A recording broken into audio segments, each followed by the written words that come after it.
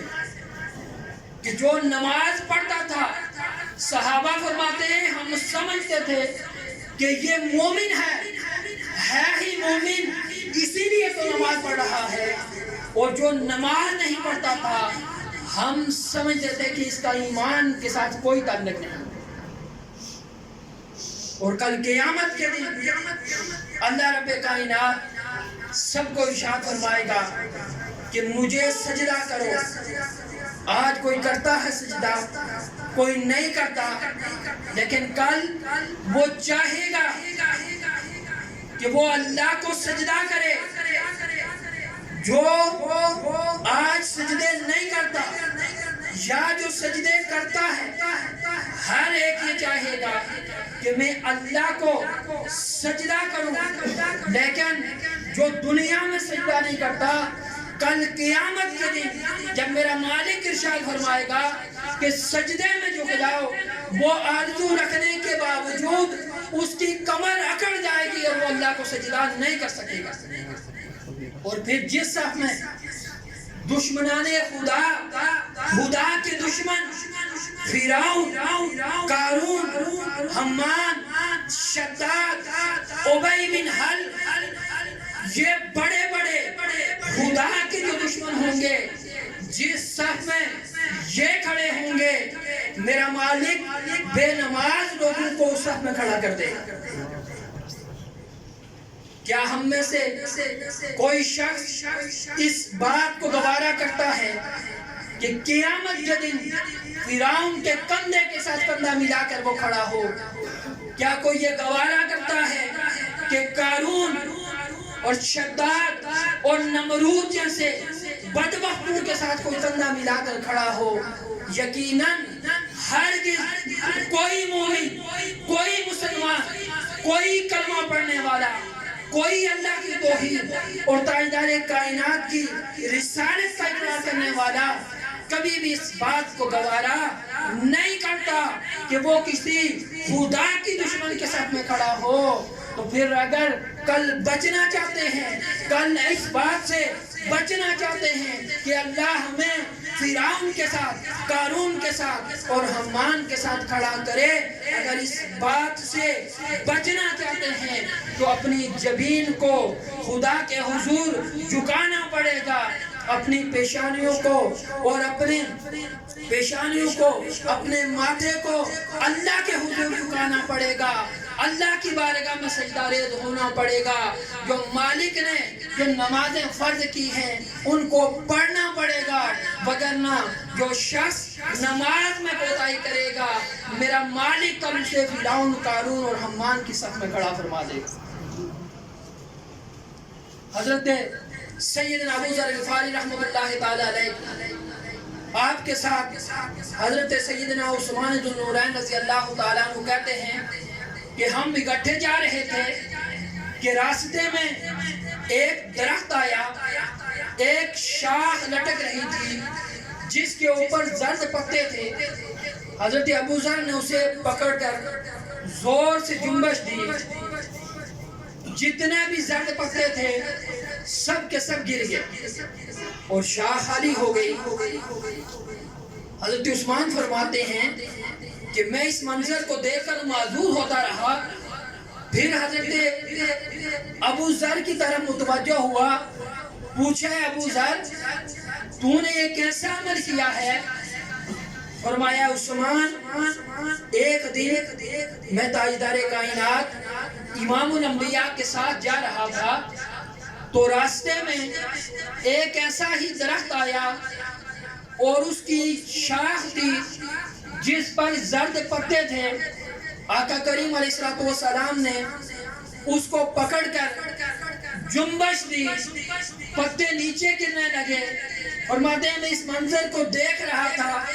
آقا کریم علیہ السلام نے میری طرف دیکھ کر کہا کہ ابو ذر تم نے پوچھا نہیں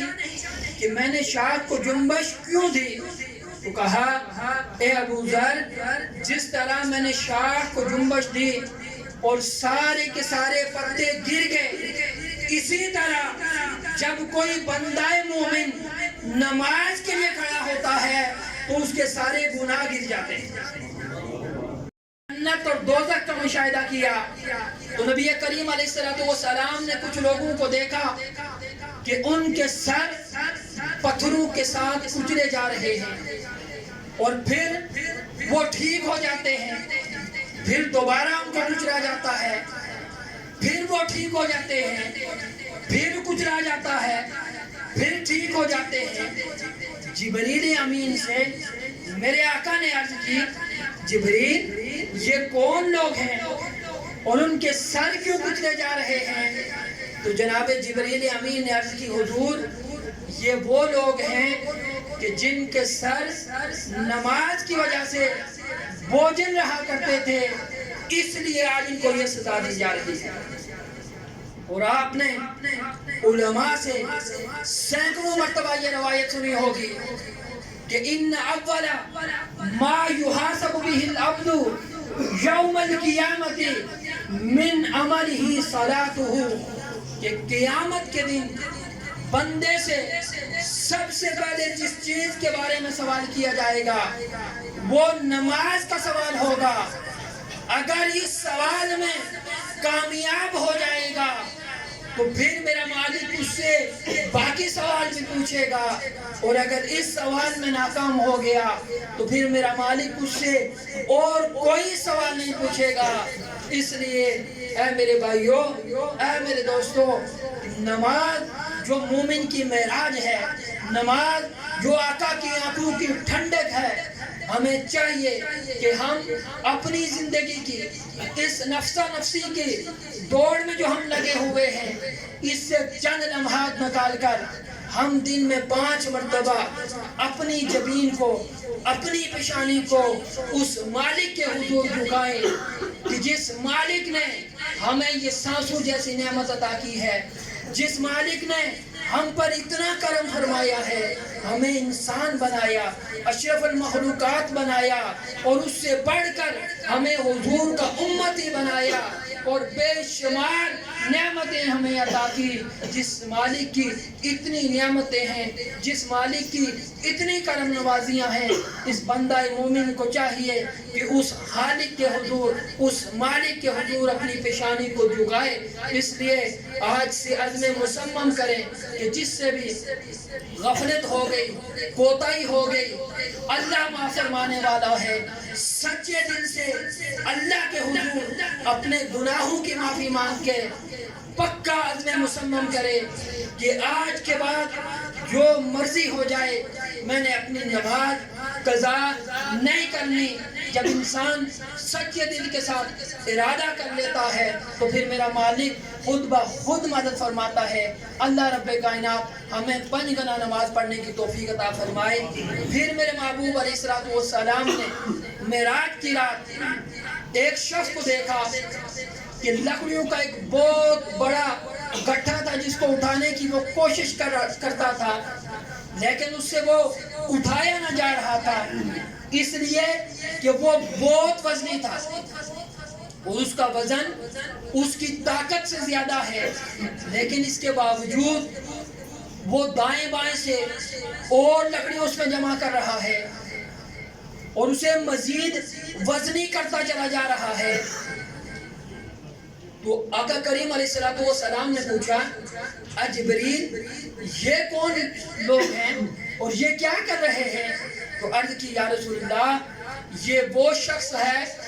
آپ کی امت کا کہ جس کے پاس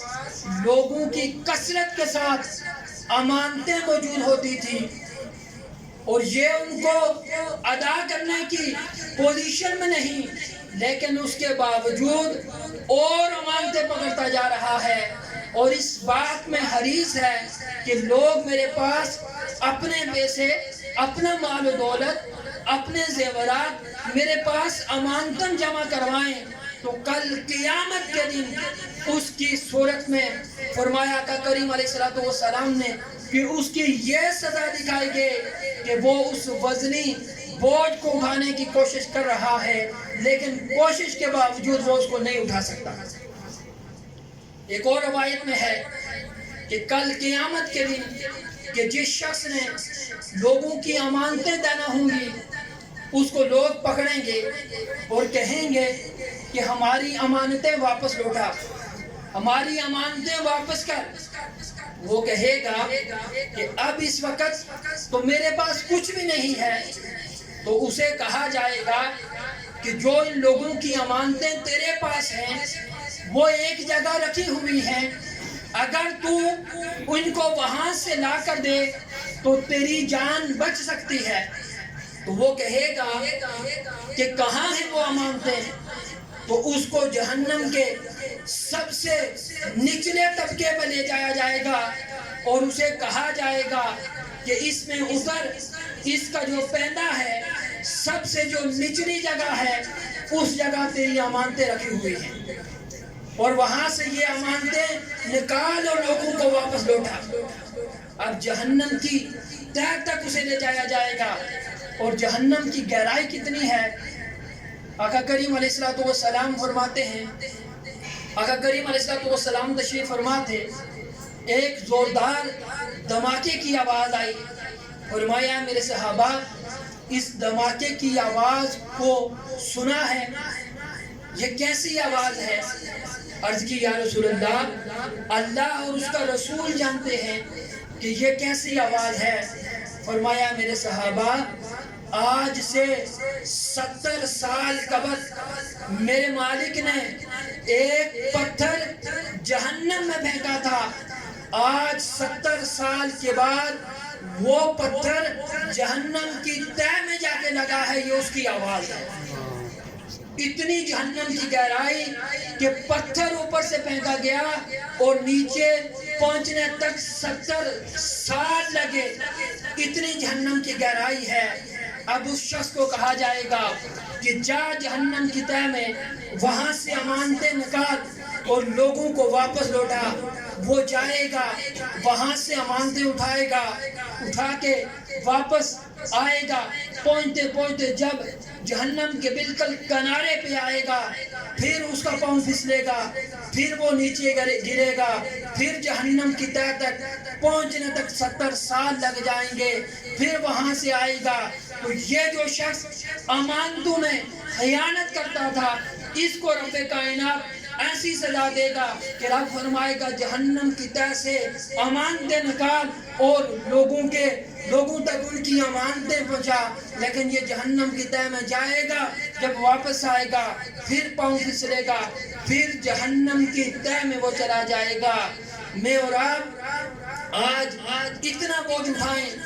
جتنا ہم اٹھا سکتے ہیں، اور ہمیں دیکھنا ہوگا کہ ہمارے ذمے کسی کا غصب کیا ہوا مال، کسی سے رشوت میں لیا ہوا اور کسی کی مجبوری سے فائدہ حاصل کر کے اس سے مال لیا ہوا تو نہیں، اور دیوار رکھتے ہوئے ہمسائے کے 2 اینچ زمین تو نہیں دبائی ہوئی۔ آج ہم سب کچھ دیکھ سکتے ہیں کہ اگر آج ہم نے کسی کا حق دبایا ہوا ہے، کسی کا مال دبایا ہوا ہے، کسی کی امانت میں خیانت کی ہوئی ہے، تو آج ہم اپنا محاسبہ کر کے اپنے گریبانوں میں جان کر، اپنے گریبانوں میں دیکھ کر ہم وہ مال واپس لوٹا دیں۔ اگر آج لوٹا دیا تو کل اللہ کے عذاب سے بچ جائیں گے، لیکن اگر آج نہ لوٹا سکے تو پھر کل رب کے عذاب سے نہیں بچ سکیں گے۔ جب رب کے عذاب اتنا سخت ہے کہ 70 سال صرف ایک مرتبہ نیچے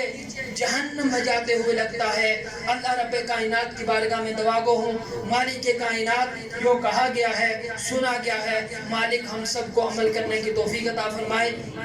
جن احباب نے سنت نہیں ادا فرمائی صفوں کو درست فرما لیں، پھر سنتیں ادا فرما لیں۔